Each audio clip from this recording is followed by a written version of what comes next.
حضرت ذوالکفل اللہ کے برگزیدہ بندے اور نبی تھے۔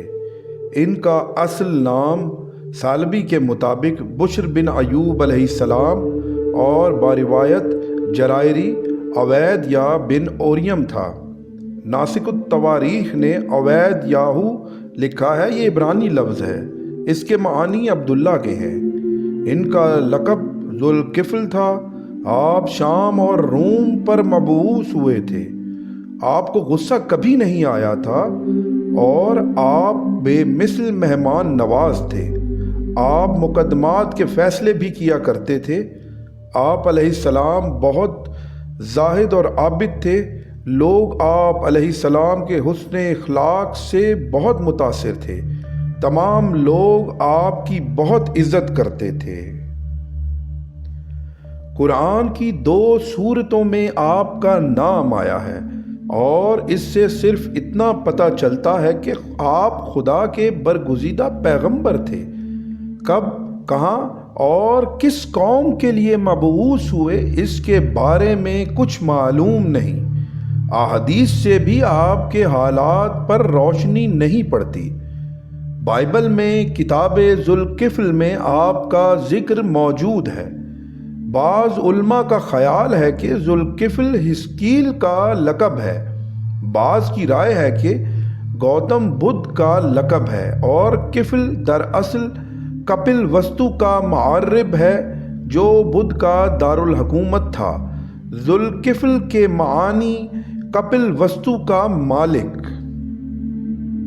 قرآن عزیز میں ذوالکفل علیہ السلام کا ذکر 2 سورتوں انبیاء اور صاد میں کیا گیا ہے اور دونوں میں صرف نام مذکور ہے اور مجمل و مفصل کسی قسم کے حالات کا کوئی تذکرہ نہیں ہے۔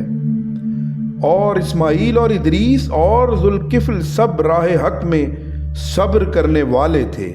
ہم نے انہیں اپنی رحمت کے سائے میں لے لیا، یقیناً وہ نیک بندوں میں سے تھے۔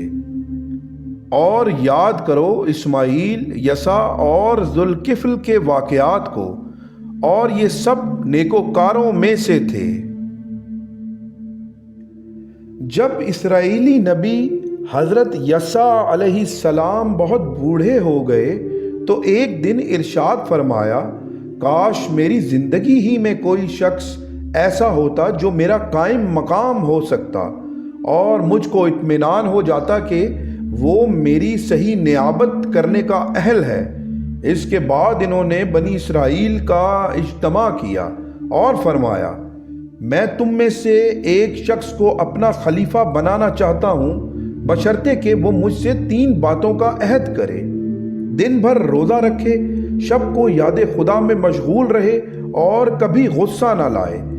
یہ سن کر ایک شخص کھڑا ہوا جو لوگوں کی نگاہ میں بے وقت نظر آتا تھا اور کہنے لگا، اس خدمت کے لیے میں حاضر ہوں۔ حضرت یسع علیہ السلام نے اپنی 3 شرطیں دوبارہ بیان کیں اور دریافت کیا کہ ان کی پابندی کرو گے؟ اس شخص نے جواب دیا، بے شک۔ دوسرا دن ہوا تو حضرت یسع علیہ السلام نے پھر اجتماع کیا اور کل کی بات کو دہرایا۔ سب خاموش رہے اور وہی شخص پھر آگے بڑھا اور اس نے خود کو اس خدمت کے لیے پیش کرتے ہوئے 3 شرطیں پوری کرنے کا عہد کیا۔ تب یسع علیہ السلام نے اس کو اپنا خلیفہ بنا دیا۔ ابلیس نے دیکھا تو اس سے برداشت نہ ہو سکا اور اس نے اپنی ذریت کو جمع کر کے کہا کہ ایسی صورتیں اختیار کرو کہ جن سے یہ شخص بہک جائے اور اپنی شرطوں پر قائم نہ رہ سکے۔ شیاطین نے بہت کوشش کی مگر سب ناکام رہے۔ تب ابلیس نے کہا کہ میں ہی اس کام کو انجام دے سکوں گا، تم عہدہ برا نہیں ہو سکتے۔ یسع علیہ السلام کے خلیفہ کا یہ دستور تھا کہ وہ دن رات میں صرف دوپہر کو تھوڑی دیر قیلولہ کیا کرتا اور کچھ سو کر تھکان رفع کر لیتا۔ چنانچہ ایک دن ابلیس بوڑھے کی شکل میں اسی وقت ان کے دروازے پر پہنچا اور دروازے پر ہاتھ مارا جب وہ آرام کرنے لگے۔ آپ علیہ السلام نے دریافت کیا، کون ہے؟ ابلیس نے جواب دیا، ایک مظلوم و ناتواں بوڑھا ہے۔ آپ علیہ السلام نے دروازہ کھول دیا اور حال دریافت کیا۔ ابلیس نے کہا کہ میرے اور میری قوم کے درمیان خصومت ہے، انہوں نے مجھ پر ظلم کر رکھا ہے اور داستان ظلم کو اتنا طول دیا کہ کیلولے کا وقت ختم ہو گیا۔ حضرت ذوالکفل علیہ السلام نے فرمایا، اب تم جاؤ، شام کو مجلس منعقد ہوگی تب تم آنا، میں تمہاری داد رسی کروں گا۔ وہ چلا گیا۔ شام کو جب مجلس منعقد ہوئی تو حضرت ذوالکفل علیہ السلام نے دیکھا کہ وہ شخص موجود نہیں ہے اور مجلس برخاست بھی ہو گئی مگر وہ نہیں آیا۔ صبح کو جب پھر مجلس میں بیٹھے تو چہار جانب غور سے دیکھا کہ شاید اب آیا ہو مگر اس کو نہ پایا۔ مجلس برخاست ہونے پر جب حضرت ذوالکفل علیہ السلام نے کیلولے کے لیے تنہائی اختیار کی تو پھر کسی نے دروازے پر دستک دی۔ آپ علیہ السلام نے دروازہ کھولا تو اسی بوڑھے کو موجود پایا اور اس نے کل کی طرح پھر گفت و شنید کی۔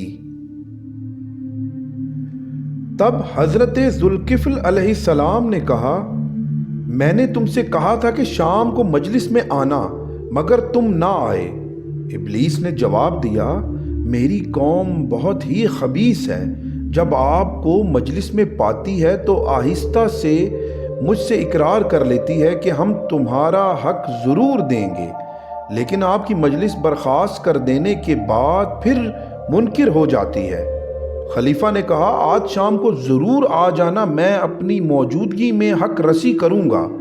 اس گفت و شنید میں کیلولے کا وقت پھر جاتا رہا اور حضرت ذوالکفل علیہ السلام کو نیند کی تکلیف نے بہت ستایا، مگر شام کی مجلس حسب وعدہ منعقد ہوئی اور داد رسی کے لیے بیٹھے۔ چاروں طرف نگاہ پھرائی مگر اس بوڑھے کو نہ پایا اور نہ صبح کی مجلس میں وہ حاضر ہوا۔ تب تیسرے دن جب نیند کے غلبے نے عاجز کر دیا تو حضرت ذوالکفل علیہ السلام نے اہل خانہ کو حکم دیا کہ آج دروازے پر خواہ کوئی شخص بھی آئے، کیلولے کے وقت دروازہ ہرگز نہ کھولیں۔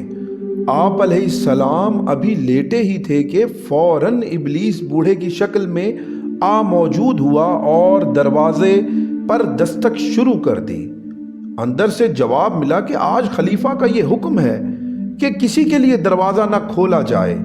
ابلیس نے کہا، میں 2 روز سے اپنے ایک اہم معاملے میں حاضر ہو رہا ہوں اور خلیفہ نے مجھ کو اس وقت بلایا تھا، اس لیے دروازہ کھول دو، مگر دروازہ نہ کھلا۔ لیکن اہل خانہ نے دیکھا کہ باہر کا دروازہ بند ہونے کے باوجود وہ شخص اندر موجود ہے اور خلیفہ کے کمرے کے دروازے پر دستک دے رہا ہے۔ خلیفہ نے دروازہ کھولا اور گھر والوں سے کہا کہ میں نے تم کو منع کر دیا تھا کہ آج دروازہ نہ کھولنا، پھر یہ شخص کیسے داخل ہو گیا؟ ساتھ ہی دروازے پر نظر گئی تو اس کو بند پایا اور بوڑھے کو اپنے قریب دیکھا۔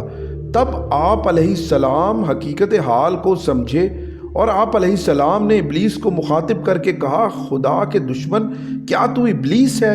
ابلیس نے کہا، ہاں میں ابلیس ہوں، تو نے مجھ کو ہر طرح تھکا دیا اور میری ذریت کسی طرح تجھ پر قابو نہ پا سکی۔ تب میں نے آخری صورت یہ اختیار کی تھی تاکہ تجھ کو غضبناک کروں اور افعائے شروط میں ناکام بنا دوں، مگر افسوس کہ میں خود ہی ناکام رہا۔ چنانچہ اس واقعے کی بنا پر اللہ تعالیٰ نے ان کو ذوالکفل کے نام سے مشہور کر دیا۔ اس کے لیے آپ علیہ السلام نے جن شرائط کا حضرت یسع علیہ السلام سے تکفل کیا تھا اس کو پورا کر دکھایا۔